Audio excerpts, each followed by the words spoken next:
የተሰማችሁ ስሜት ብዙ ሰዎች ደውላችሁልኝ ነበረ።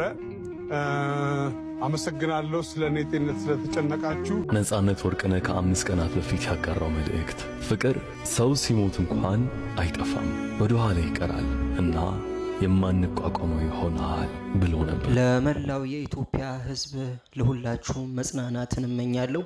በዛሬው ዕለት እንግዲህ በጣም ትልቅ ዱብዳ የሆነ ዜና ሰምተናል።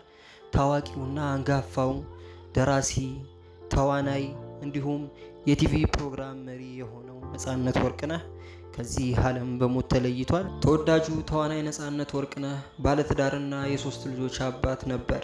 እንግዲህ ነፃነት ወርቅነህ ከዚህ ዓለም በሞት የተለየው ድንገተኛ በሆነ አደጋ መሆኑ ታውቋል።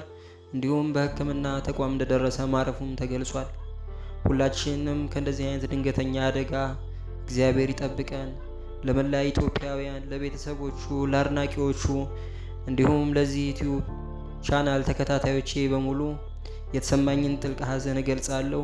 ለመላ ኢትዮጵያ ሕዝብ መጽናናትን እመኛለሁ። በቲክቶክ እና በፌስቡክ የቀብሩን ቦታ አልተናገራችሁም እና እሱ ይቀራችኋል እና ትንሽ ስነ ምግባር ባለው መልኩ ብንከባበር፣ ስራ ስለ ስራ ብንከባበር በጣም አሪፍ ነው።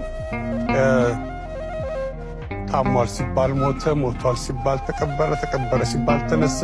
እነዚህ ወሬዎች ትንሽ ያስቸግራሉ። እኔ እዚህ ሳገለግላችሁ እኔ ነኝ። ለቤተሰብ ግን ደግሞ በጣም አስፈላጊ ሰው ነኝ። እናንተ ለቤተሰባችሁ እንደምታስፈልጉት ሁሉ ማለት ነው። ስለዚህ የምትጽፉትን ጽሑፍ አስቸጋሪ ሊሆን ስለሚችል ጥንቃቄ አድርጉ። ብቻ አመሰግናለሁ ስለሁላችሁ። ነፍስ ሰላም ትረፍ፣ ትኖራለህ።